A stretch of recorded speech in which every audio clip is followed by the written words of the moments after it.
आज की बदलती दुनिया में सही और गलत का पैमाना सिर्फ नैतिकता नहीं है बल्कि ताकत भी है।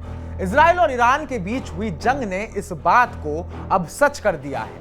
21वीं सदी में एक के बाद एक होती जंग और उस जंग को लड़ने के तरीके बदलते जा रहे हैं और बदलती जा रही है जंग से मिलने वाली सीख। अंतर्राष्ट्रीय राजनीति में जिसकी लाठी उसकी भैंस वाली कहावत अब जिसकी लाठी उसकी विदेश नीति बन गई है।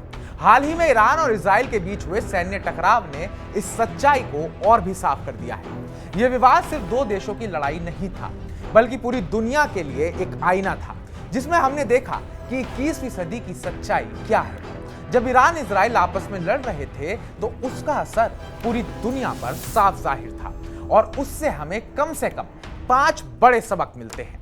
तो चलिए आज इस वीडियो में उन्हीं 5 सबकों की बात करते हैं जो इस जंग ने हमें दिए और दुनिया 21वीं सदी में किस मानसिकता के साथ आगे बढ़ रही है यह भी कुछ हद तक साफ कर दिया। नमस्कार, मैं उत्कर्ष प्रताप सिंह और आप देख रहे हैं TV9 भारतवर्ष।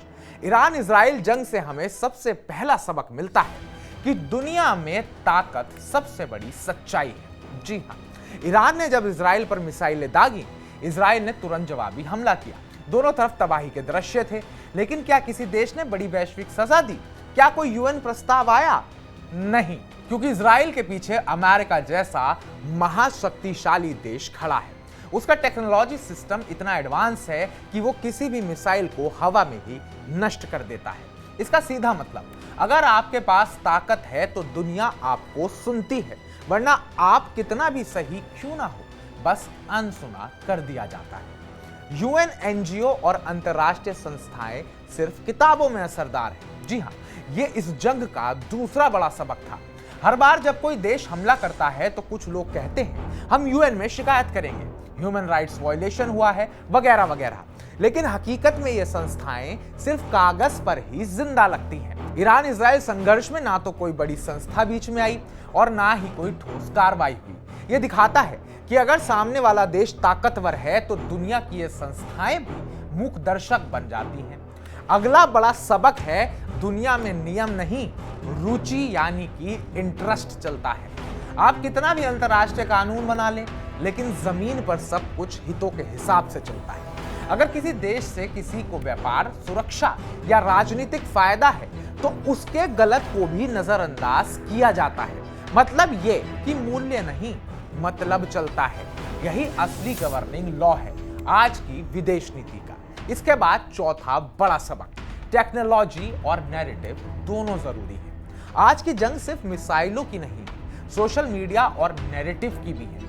इजराइल आयरन डोम जैसी तकनीक से अपनी रक्षा करता है और साथ ही दुनिया के सामने खुद को पीड़ित और मजबूर बताने का नैरेटिव फैलाता है, तो दूसरी तरफ गाजा से आतंकी अटैक करते हैं पर वो अपने आप को सही होने का नैरेटिव फैलाते हैं। वहीं दूसरी तरफ ईरान भी खुद को धर्म और इतिहास के आधार पर सही ठहराने की कोशिश करता है। तो इससे हमें यह सीख मिलती है कि अगर आपके पास हथियार हैं तो उसके साथ साथ एक कहानी भी होनी चाहिए जो दुनिया में असर डाले।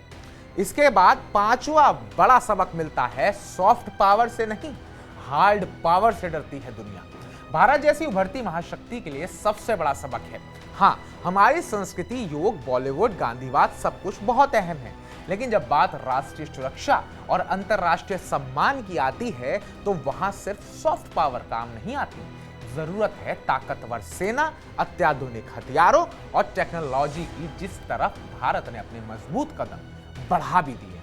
आज की दुनिया में वही देश आगे बढ़ता है जो कहानी भी बेचे और कंधे पर बंदूक रखकर चला भी दे। दुनिया कोई स्कूल की क्लास नहीं है जहां नैतिकता की जीत होती है, कई बार होती भी है, पर यह एक युद्ध का मैदान है जहां ताकत, तकनीक और टाइमिंग सब कुछ तय करती है। इसलिए अगर हम चाहते हैं कि हमारी विदेश नीति की बात मानी जाए तो हमें सिर्फ अच्छी बातें नहीं, अच्छी तैयारी, मजबूत कूटनीति और सशक्त सैन्य तंत्र भी खड़ा करना होता है, क्योंकि इस दुनिया में जिसकी लाठी उसकी विदेश नीति। तो आप हमारी इस बात से कितना सहमत है, कमेंट बॉक्स में कमेंट कर हमें जरूर बताइएगा। बाकी ताजा अपडेट्स पाने के लिए TV9 भारतवर्ष को सब्सक्राइब कीजिएगा।